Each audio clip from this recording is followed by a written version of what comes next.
ऐसा गांव जहां दो लड़कियां फूलों की मोहब्बत में इतनी मसरूफ थीं कि हर रंग, खुशबू और पत्ते उनकी दुनिया बन गए थे। लेकिन ये दिलचस्पी एक दिन उनके दोस्तों, पड़ोसियों और गांव के राजों में उलझ गई। कौन सा फूल खुशबू के लिए खतरनाक था, कौन सा फूल मोहब्बत की बुनियाद बन गया और कब ये खेल हकीकत में बदल गया, ये कोई नहीं जानता था। ये कहानी है दो लड़कियों की, जो फूलों के शौक और उनके छुपे हुए राजों की, जो आपको हैरान कर देगी।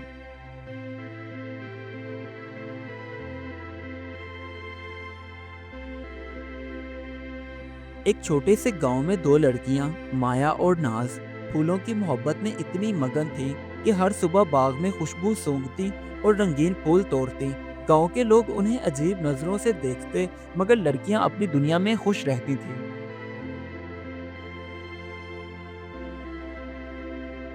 माया और नाज दोनों के पास हर रंग और हर किस्म के फूल थे। उनका शौक इतना बढ़ता जा रहा था कि वो दिन भर बाग में गुजारती और नई नई खुशबू की तलाश में लगी रहती। इसी तरह एक दिन दोनों लड़कियों में मुकाबलाबाजी हुई कि कौन सबसे खूबसूरत फूल ढूंढ के ला सकती है। बस फिर दोनों मिशन पर लग गईं ताकि जल्दी से उसी को खूबसूरत फूल मिले और वो दूसरी को हराकर खुद जीत जाए।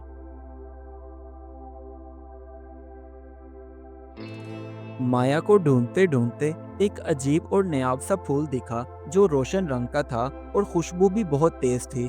बस फिर उसने सोचा, यही जीत का फूल होगा, इसीलिए इसी को ले जाती हूँ। उधर नाज को भी एक अजीब सा मुनफरिद फूल मिला, जो हल्के नीले रंग का था और वो बहुत ही नाजुक लग रहा था। बस फिर दोनों लड़कियों ने अपने अपने फूलों की हिफाजत करना शुरू कर दी, लेकिन दिलचस्पी खतरनाक हद तक बढ़ती ही जा रही थी। सारा सारा दिन वो जो फूल इकट्ठे करती, तो कभी कभी वो एक दूसरे से भी छुपाती, तो कभी एक दूसरे को दिखा देती। बस अब ये सिर्फ शौक नहीं रहा था, बल्कि एक छोटा सा राज और मुकाबला बनता जा रहा था।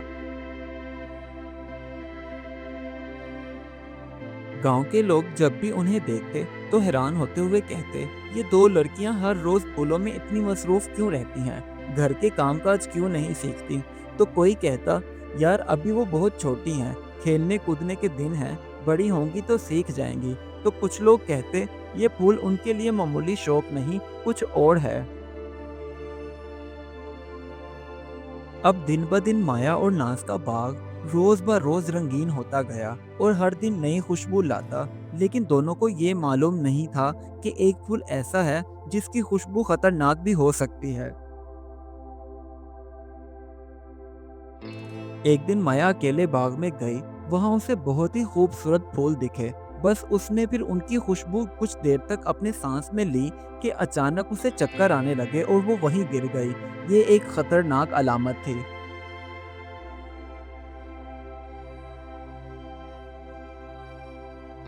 अब माया को अस्पताल ले जाया गया और वहां डॉक्टर ने उसका इलाज किया और उसके बाप को बताया कि हर फूल की खुशबू हमारी सेहत के लिए अच्छी नहीं होती। कुछ फूल ऐसे भी हैं जिनकी खुशबू हमारी सेहत को नुकसान पहुंचा सकती है, इसलिए हमें एहतियात करना होगी। अब दोनों लड़कियों को अच्छे से समझ आ गई कि हर फूल के साथ खेलना आसान नहीं होता। यहाँ से उन्होंने जिम्मेदारी का सफर शुरू किया, क्योंकि अब उनका शौक जिम्मेदारी में बदल गया था। देखते ही देखते माया और नाज ने गांव के तमाम बच्चों को भी फूलों के बारे में सिखाना शुरू किया। अब उन दोनों का शौक सबके लिए खुशी और सबक बन गया था। गांव के तमाम बच्चों को यूं खुश देखकर गांव के सभी बड़े बुजुर्ग भी फूलों के शौक में शामिल हो गए, क्योंकि अब ये सिर्फ उन दोनों लड़कियों का शौक नहीं था, बल्कि सबके लिए खुशी का जरिया बन गया था।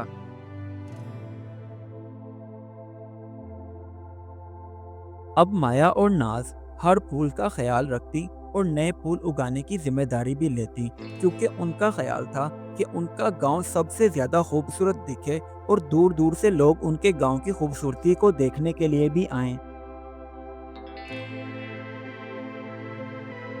गांव वाले भी माया और नाज की मेहनत और उनके हुनर की कदर करने लगे, क्योंकि अब वो सिर्फ फूलों की शौकीन नहीं, बल्कि सबकी नज़रों की मिसाल बनती जा रही थी।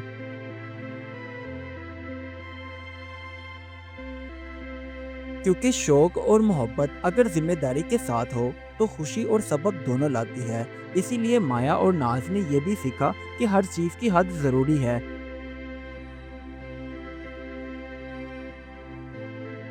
अब गांव के बच्चे तो क्या, बड़े भी रंग बिरंगे फूलों को देखकर उनकी खुशबू से लुत्फ अंदोज होते, क्योंकि माया और नाज का शौक पूरे गांव में खुशी बिखेर रहा था।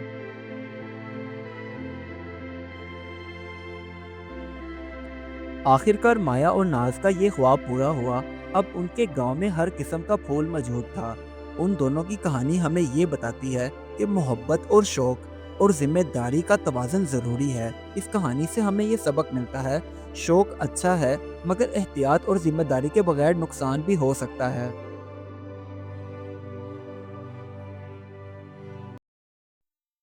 Do like my videos and don't forget to subscribe my YouTube channel. Also press the bell icon.